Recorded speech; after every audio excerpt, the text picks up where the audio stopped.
We're going to live with our eldest son and his wife, so you need to leave. I was stunned by Mike's words. As if to add insult to injury, even Lisa began to berate me. Yeah, right. Get out because you're in the way.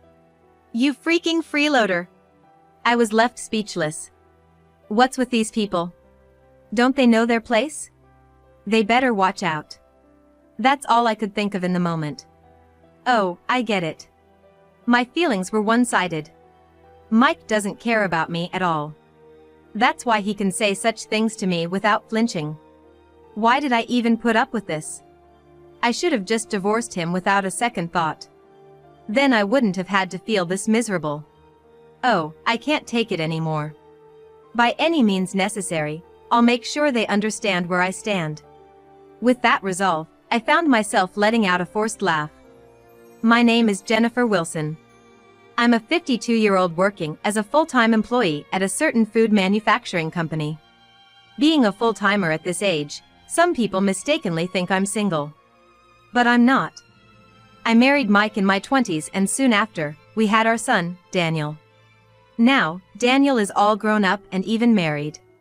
So now, it's just Mike, his mother Martha, and me living happily together. But that's not to say we don't have our issues. Martha is old and her legs aren't what they used to be. I often find myself having to help her. But Mike just turns a blind eye. She's your mother, isn't she? Don't you think you should help her out? When I asked him this, Mike just looked the other way. I wish he'd care more about his family. I've been feeling this way more and more recently. Mike is a graphic designer. He's independent now, but he used to work in the creative department of an ad agency. I met Mike when he was still with the agency. Is there anything you'd like to discuss? Mike, who had come to my company for work, asked me that. There's a little thing here. Oh, sorry, I shouldn't be butting in since I'm not an expert. No, ads aren't just for professionals. Your input is valuable. Mike kindly reassured me. He seemed like such a gentle person. That was my impression of him back then. Later, as we communicated through work, Mike asked me out. Of course, I accepted, and eventually, we got married. But about 10 years into our marriage, Mike said, I'm thinking of quitting my job and going solo. You think you can make it on your own? Even after getting married, I continued working. So, we've had a comfortable life. But by this time, our son Daniel, born shortly after our marriage, was in upper elementary school. Things are fine now, but soon we'll have to spend more on things like tutoring. Besides, I'm worried that Mike or I might not be able to work anymore. With these thoughts, I couldn't understand why Mike would want to give up his current stability. That's why I responded the way I did. I'll get work from my current company. Plus, you're doing a side job. Huh? A side job? You used to go to the office, but now you're working from home, right? Actually, I switched to remote work after our marriage. Of course, to spend more time at home and not neglect the household chores. There was an opening in managing the company's online store, which worked out well for me. Yet, Mike seemed to think I had quit my job and was just doing some sort of side job. It's not a side job, I just switched to working from home. Don't put on airs. Even a side job is a respectable job. I tried to explain several times, but Mike wouldn't listen. The discussion ended with Mike's misunderstanding. In the end, we discussed several times, but Mike never changed his opinion. Eventually, Mike quit his job and went independent. I was filled with anxiety. But contrary to my worries, his work seemed to be going well. He looked healthier and, above all, more relaxed. Things seem to be going well. Yeah, folks from my previous job are giving me work, and I can spend time with Daniel on my days off. It's fantastic. That's all good news. I felt relieved. But a few years later, another issue arose. I brought it up to Mike. What? You want to put my mom in a nursing home? Your mother said she wants to because she's getting weaker. What do you mean? I struggled to respond to Mike's confrontational tone. Of course, I'd love to take care of Martha. But with household chores and work, it's not that simple. Daniel is also in middle school now, soon preparing for high school. It's a critical time for him in many ways, so I can't just focus on Martha. I explained all of this to Mike. However, he began to grumble. You gonna abandon my mom? It's not like that, but Martha said dash. It's exactly like that. If it's that tough, just quit your side job. I was at a loss for words. Right now, my salary is the main support for our household. Mike contributes too, but it's just a small portion. So, if I quit, we won't be able to sustain our lives. However, telling this truth to Mike seemed impossible. His pride is too high. If he knew I earned more, he'd probably sulk or maybe even leave. Then, I wouldn't be able to support Daniel and Martha by myself. That's why I couldn't say anything. Ultimately, our discussion ended without a resolution. On another note, even if we didn't put Martha in a care facility, it didn't mean more workload for me. Yes, Martha's getting weaker. Yet, she can manage most things on her own, and I seldom need to assist her. She can even cook if she's sitting. Having Martha at home to help with the chores was actually more convenient for me. Time flew, and soon Daniel went to college. And left the house. My load lightened, and gradually, I had more time to spend with Martha. Then, one weekend, Martha asked me to go shopping with her. So, I asked Mike to drive. Hey, can you drive me? I'm gonna go shopping with Martha. Sorry, I've got work today. Looking over, Mike was wearing a suit. But something seemed off. Hey, what's up with that suit? Oh, I bought it. It was a bit pricey, but I figured I'm a CEO now and should dress the part. Mike responded like that. I understood where he was coming from. But Mike started his company a long time ago. It feels a bit out of the blue now. I recalled an article I read online once that said a sudden change in clothing might indicate someone's having an affair. But I had no proof. Reluctantly, I saw Mike off. Later, I went out with Martha by cab, but I couldn't get Mike off my mind all day. Is he really having an affair? Since then, I started doubting Mike. I thought I'd confront Mike whenever I had a chance. I spent my days thinking about it. But Mike was very careful. Time just keeps on ticking by. Soon, Daniel informed us that he got a job and eventually shared news about his marriage. But I still couldn't find any proof of Mike's affair. I couldn't find any evidence of his affair, but with Daniel getting married, maybe it's okay to just get a normal divorce. I began to think that way. One night, Martha went to the bathroom and hurt her foot. Thankfully, it wasn't severe. But she was shocked and said, I think I should move to a care facility. And I have a favor to ask. The situation was entirely different than before. If I divorced, Martha might be left to fend for herself. Thinking this, I couldn't deny Martha's request. So, I obliged. This was about 6 months ago. Since then, I visit Martha every weekend. I can't seem to divorce because I'm too worried about Martha. I murmured on my way home. I'm back. Hey, Mom, welcome back. It was Daniel. Next to him was his wife, Lisa. We've been waiting for you, Martha. Why were Daniel and Lisa here? I was puzzled and asked Daniel. Daniel? Why are you here at home? Well, just when Daniel was about to answer, Mike appeared from behind him. He said, You've been so indifferent. I thought of divorcing you, that's why I called them here. What do you mean? It's about my mom. You've abandoned your duties as a wife. Mike shouted. I was taken aback. I tried to help Martha, but before I could finish, Mike cut me off. Don't make excuses. From today, I'm gonna live with my eldest son and his wife. You should leave. I was stunned at Mike's words. To make things worse, Lisa began to scold me. That's right, just leave. You're such a leech. I was speechless. In my mind, I thought, they should know their place. Better brace yourself. In the spur of the moment, those were the only words that came to mind. So, all this while, my feelings were one-sided. Mike never really cared for me. That's why he could say all this without hesitating. Why did I put up with all of this? I should have just divorced without giving it a second thought. I wouldn't have felt this miserable. Oh man, I'm done for. No matter what, I have to make my position clear. The moment I made up my mind, a sarcastic laugh escaped my lips.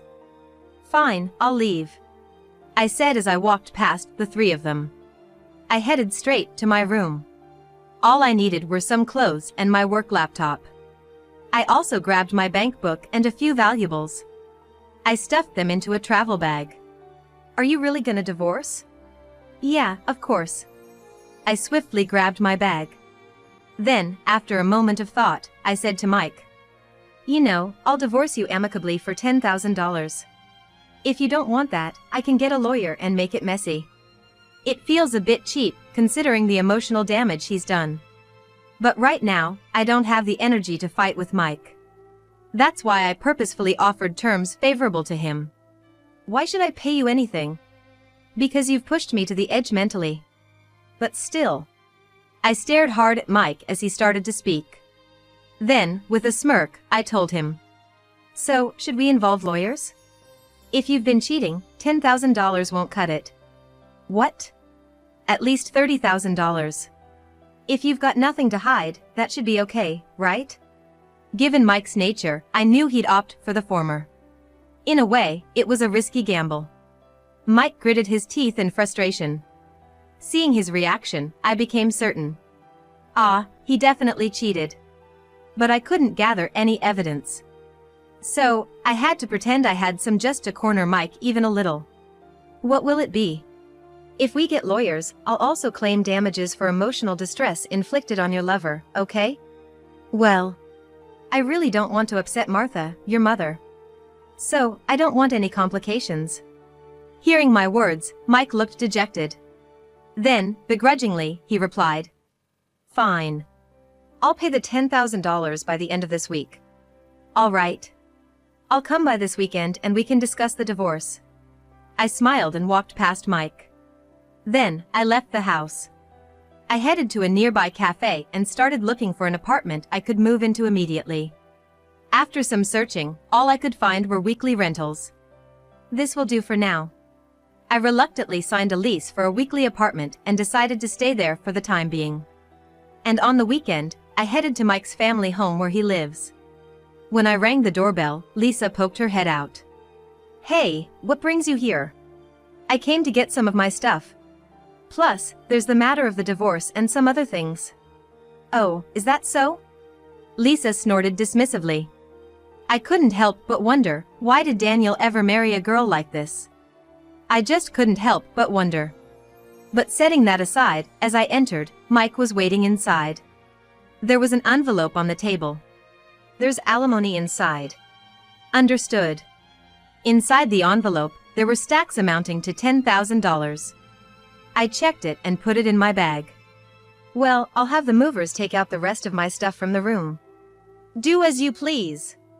Mike seemed to be sulking. Even though he was the one who wanted the divorce, I wonder what he's so upset about? I carried on with the move, puzzled. Eventually, when the move was done, I handed Mike a bank book. "This is the bank book for the account where you'll deposit the living expenses." "You used to give it to me, but now you'll have to deposit it yourself." "I get it." Mike grabbed the bank book as if snatching it away. I couldn't help but think he acted like a child. Afterwards, I went to the living room where Daniel and Lisa were. "I need to talk to both of you." "What is it?" "I don't really want to talk though." "Just take this." As I took out the bank book, Lisa's eyes lit up. "Wait, are you giving me money?" "No, this is the bank book for the living expenses account." "Oh." Lisa looked clearly disappointed. "Use it to manage the living expenses you receive from Daniel." "Geez, always fussing over small things," Lisa muttered under her breath. I pretended I didn't hear and told her. "You'll be in charge of managing the living expenses for the family, including Mike. Got it?" Yeah, Lisa replied, sounding rather annoyed. I sighed and left the room. I had given them the bank book for living expenses. Now I had no ties to Mike and his family. I felt somewhat relieved. Just a few days after that exchange, I was working in my room when my phone unexpectedly rang. Who's calling at this busy hour? Sighing, I picked up my phone.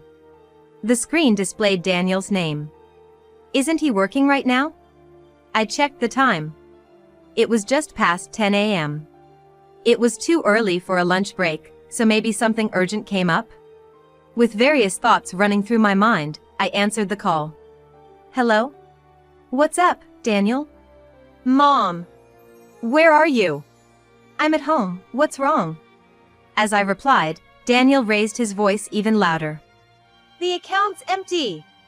What's going on?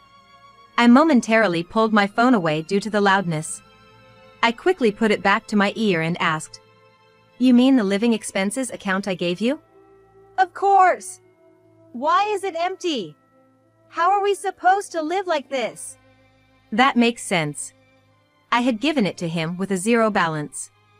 After all, the funds were from my salary. So, there's no obligation for me to leave any money in it. Thinking that, I replied to Daniel. Did you not deposit the living expenses? I asked, and Daniel mumbled, searching for words.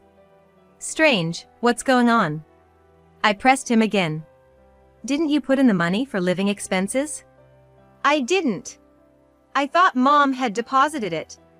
Why would I deposit money? I'm not living with you guys. At my words, Daniel fell silent. I continued, trying to reason with him. I told Lisa, didn't I? To deposit the money you gave her for living expenses. Well, yeah, but it's not just about putting your paycheck into the household. What's so hard about it? Just then, Daniel whispered in a low voice. Because. What? What did you say? I was fired. I don't have a salary. Daniel raised his voice. What? Fired? Yeah. The truth is. Daniel began explaining why he moved back to his family home. A little while before Daniel moved back, he had made a major mistake at work. A single mistake wouldn't normally get someone fired. But Daniel tried to pin the blame on one of his subordinates. If the mistake came to light, he wouldn't get promoted. Being demoted would be embarrassing. It seemed he blamed someone else out of self-preservation. However, his deception was easily uncovered, and he was forced to resign. Don't you have a severance package? Or unemployment benefits? It's all gone. I've spent everything. After quitting, he seemed to have been living off his savings. He had unemployment benefits, so life was easier than he had anticipated. He should have looked for a new job during that time. But Daniel did nothing, thinking he'd easily find another job due to his skills. He wasted time hanging out with Lisa. By the time he began job hunting, no one would hire him. It was then that Mike offered to let him move in. I came thinking I'd live off Dad's money, but Dad keeps saying he's broke. That's unfortunate. Listen, Mom, could you just transfer some money to my account? Just for this month? Daniel pleaded with me. I told him. You can't trick me with that. It's not a joke. I'm serious. A joke? No, it's payback. You guys kicked me out, didn't you? At that, Daniel was momentarily speechless. But he quickly retorted. It was Lisa and Dad who did that. I had nothing to do with it. By not stopping them, you're just as guilty. Reflect on that with the two of them. Goodbye. I hung up the phone. I blocked incoming calls from them. That should teach them a lesson. I chuckled, waiting for a call from the other two. However, I never got a call from Lisa. It's been about a month since Mike and I divorced. I think Mike's gonna call soon. I checked the calendar. Today was the end of the month. If all went well, Mike should call today. As I pondered this, I received a text on my phone. It's here! The text was an invitation from Mike. Luckily, it was a Sunday and I was off work. I headed to the rendezvous point, excitedly. I have a hunch about what Mike's been talking about. The real issue is how Mike will react when he finds out the truth. As I entered the meetup spot, a cafe, Mike was already there. Sorry for the wait. With a warm smile, I took the seat opposite Mike. I noticed Lisa sitting next to Mike. I stared hard at Lisa, which clearly made her uncomfortable, prompting her to speak up. Stop staring at me like that. Oh, I apologize. So, why are you here? It's a big deal for our family's finances. Lisa frowned. It looked like she was pretty pissed. If it weren't for that, I wouldn't have the motivation to get back at her. I murmured to myself. Soon, when I glanced at Mike, he hesitated a bit before speaking. Hey, I got a call from the real estate agent. You know anything about it? Real estate agent? What could it be? As I tilted my head, Lisa looked even more irritated. Pointing at me, Lisa said, You know something, don't you? Just admit it. Well, even if you say so. I pretended to be confused. Mike then leaned in slightly. The agent was going on about the rent. But we own our house. Right. So, I told them they got it wrong, but then they threatened to sue me.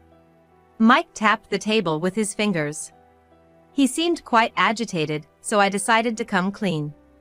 Did you make sure to deposit the living expenses? Huh? Yeah, I did. You're lying. If you had, this wouldn't have happened. Hearing that, Mike flinched. With a smile, I explained the real deal. The rent they're talking about is for Martha's house. It should have been deducted from the bank book I gave you. Wait. We own our house. We shouldn't have to pay any rent. Well, Martha sold the house. So now, it's no longer yours. Both Mike and Lisa looked confused by my words. So, I decided to explain it all from the beginning. Some time ago, when Martha decided to go to a nursing home, there was one major issue.